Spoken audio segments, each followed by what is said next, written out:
I've been tracking my spending for 3 years now, and I still found $200 vanishing from my account every month that I couldn't explain. Not stolen, not a glitch, just gone. And when I finally figured out where it was going, I felt like an idiot because it was so obvious.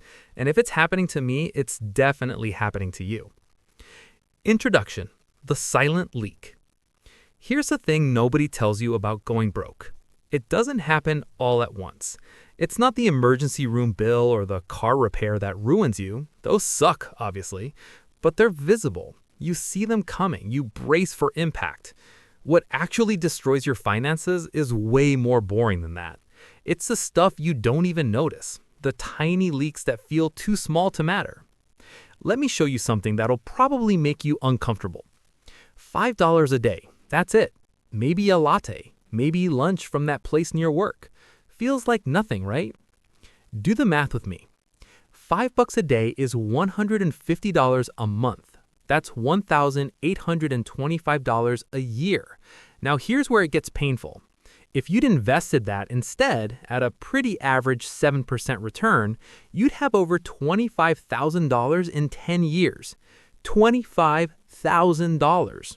Gone because of $5 that didn't feel like real money. Your brain is wired to lie to you about small amounts. It whispers it's just $5 or it's only $10, don't be cheap. But these little leaks, they're automatic. They repeat every single day, and they're completely invisible until someone points them out. The real problem isn't even the money you spent today, it's the future you just traded away. Most people are hemorrhaging thousands every year, and they genuinely have no clue it's happening. That ends right now.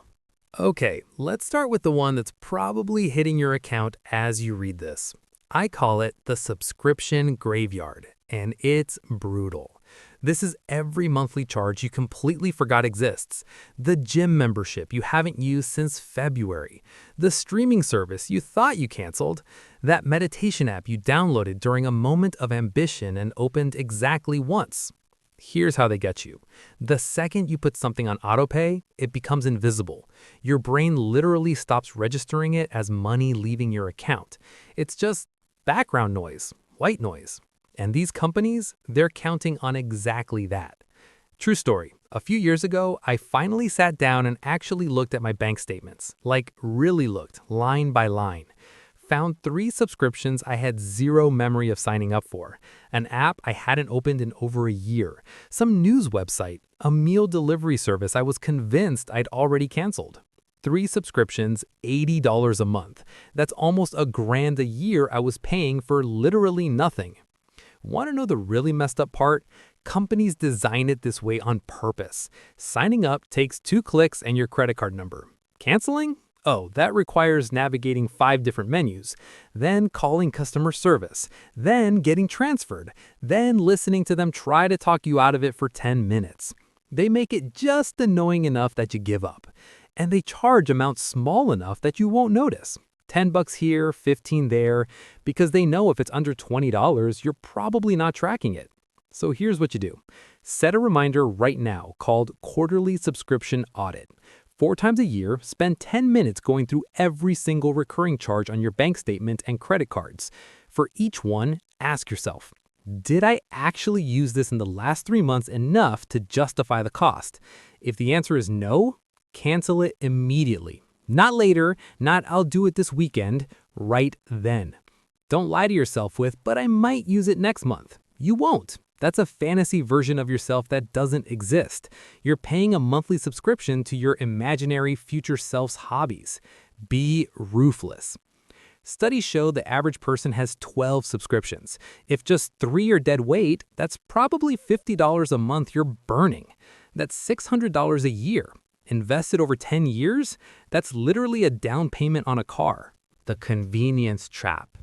Now let's talk about the one that's absolutely exploded in the last few years, the convenience trap. This is money you spend not for the actual thing, but just to get it faster or easier. Food delivery that doubles your meal cost, express shipping because you can't possibly wait 3 whole days, going to the expensive grocery store because it's 2 minutes closer instead of driving 5 more minutes to the cheap one. Here's the lie we've all bought into. Your time is so incredibly valuable that any convenience is worth paying for. But let's be honest for a second. When you save 20 minutes by ordering delivery instead of picking it up, what do you actually do with those 20 minutes? Are you working on something meaningful, building something, or are you just scrolling TikTok on your couch? You're not trading money for productive time, you're trading money for laziness. And I say this as someone who's done it 1,000 times. Coffee at a cafe costs like $5. Making it at home costs maybe 50 cents. That's a $4.50 difference. 5 days a week, that's $22.50 weekly. Over a year, that's $1,170 for coffee. Food delivery is even worse. A $30 meal becomes $45 after fees, delivery charge, and tip. Do that just twice a week and you're spending an extra $1,560 a year purely on convenience. Here's my solution, and I actually use this one: the 24-hour rule for convenience purchases. Anytime you're about to pay extra for speed or ease, force yourself to wait 24 hours. Don't overthink it, don't debate it, just wait. Don't complete the purchase. Here's what happens. The urgency disappears. You realize you can just pick up the food yourself and save $20. You realize you don't actually need that thing by tomorrow. The emotional, impulsive part of your brain calms down, and the logical part catches up. I'm not saying never pay for convenience. Sometimes it genuinely makes sense. But when it becomes automatic, when you're not even choosing anymore, you're just defaulting to the expensive option, that's when it becomes a problem. The money you'd save by skipping just one delivery fee per week would max out a Roth IRA contribution by the end of the year. Think about that. The raise trap. All right, this next one is dangerous because it feels like winning when you're actually losing. The raise trap. Every time you get a raise or bonus, your lifestyle immediately expands to match it. You upgrade your apartment, lease a nicer car, start eating at fancier restaurants. And congratulations, you're not richer, you're just more expensive. Here's how it goes. You work hard, you achieve something, you feel like you deserve a reward. And that sentence, "I deserve this," is probably the most expensive sentence in the English language. I have a friend who got a $10,000 raise last year. After taxes, that was about $500 more per month. His immediate thought? Perfect, now I can afford that nicer apartment I've been eyeing, which cost exactly $500 more per month. He traded a permanent increase in his earning power for a temporary upgrade to his couch. He didn't get richer, his life just got more expensive. Now here's what it looks like when you do it differently. That same $500 raise, you put $250 toward lifestyle improvements. The other $250 goes straight to investing or debt payoff. In 5 years, that $250 a month becomes over $17,000. In 10 years, over $40,000. That's a down payment. That's freedom. That's options. Here's the framework. The 50% rule for new income. Anytime you get new money, a raise, a bonus, a tax refund, whatever, automatically allocate 50% toward wealth building. Invest it, pay down debt, stick it in savings. The other 50% you can blow on fun stuff guilt-free. This isn't about being miserable, it's about balance. 20 years from now, one person has a slightly nicer car and slightly better vacations. The other person has financial independence, has security, has the option to say no to things they hate. That's the choice you're making every single time money shows up. The fear of looking. Now we get to the habit that makes everything else worse. The fear of looking. This is when you actively avoid knowing what's happening with your money. You get that sinking feeling of dread when you think about checking your bank account. Credit card statements sit unopened in your email. You just don't want to know. And I get it. I've been there. But here's the truth. Not looking isn't neutral. It's expensive. It's like driving your car with a bag over your head because you're scared of the check engine light. A friend of mine avoided looking at her bank statements for almost a year. Just couldn't bring herself to do it. When she finally forced herself to look, she found a $50 monthly charge from a streaming service she'd never even heard of. Someone had used her card info to sign up. 10 months. $500 gone. We think looking at our money means judging ourselves, so we avoid it. But here's the thing, the money's still leaving, the problem's still happening. You're just choosing to close your eyes. Here's what changed everything for me, the 10-minute weekly money date. Every Sunday morning, same time, same place, I block off 10 minutes. I open my banking app, credit card app, investment accounts. I don't do deep analysis, I'm just looking, scanning for anything weird. That's literally it. After a few weeks, the dread completely disappears. And here's what you catch in those 10 minutes. Forgotten subscriptions, double charges, fraud, billing errors. Catching any one of these early saves actual money. But more importantly, you feel in control. You're not hiding anymore. This is the foundation habit. You can't fix a leak you refuse to acknowledge. Turn on the lights. They're just numbers, and you can absolutely handle numbers. The loyalty tax. Here's one that feels responsible, but costs you a fortune. The loyalty tax. This is staying with the same insurance company, internet provider, or bank just because you've always been with them. You assume being a loyal customer means you're getting rewarded with good deals. Nope, you're getting screwed. Companies give massive discounts to new customers and quietly raise prices on people who've been there forever. They're literally betting you won't notice or won't bother switching. True story. My buddy had been with the same car insurance for 8 years. His rate crept up a little each year. He just accepted it. Figured that's how insurance works. I finally convinced him to get quotes. 20 minutes of work. A competitor offered him identical coverage for $800 less per year. $800. He was paying an $800 annual laziness tax. Here's your move. The annual provider negotiation day. Once a year, block off 1 hour. Make a list of your 3 biggest recurring bills, usually insurance, internet, and phone. For each one, get 2 competitive quotes. Then call your current provider with those quotes in hand and say, "Hey, I've been a customer for X years. I just got quoted this price from this competitor. I'd prefer to stay with you, but I need you to match this." 70% of the time, they'll match it or come close. The other 30%, they say no. And that's your signal to switch. Save $800 on insurance, $200 on phone, $100 on internet. That's $1,300 a year for 1 hour of mildly annoying phone calls. Invested over 10 years, that's over $20,000 for 1 hour of work per year. The friend pressure. Okay, this one's uncomfortable because it involves people you actually care about. Friend pressure. This is money you spend not because you want to, but because you feel like you have to. Saying yes to the expensive dinner because everyone's going. The weekend trip you can't afford. The concert. You're afraid of missing out. You're afraid they'll think you're cheap. You're trading your financial health for social approval. And peer pressure doesn't end after high school. It just gets way more expensive. Group dinner, your share comes to $70. You could have had an amazing night at home for $15. The difference is $55. Do that twice a month, and you're spending over $1,300 a year on meals you didn't even want that much. The mistake is thinking you have to match your friend's spending to keep the friendship. But real friends, actual friends, respect your boundaries and goals. Usually, the pressure you're feeling is coming from you, not them.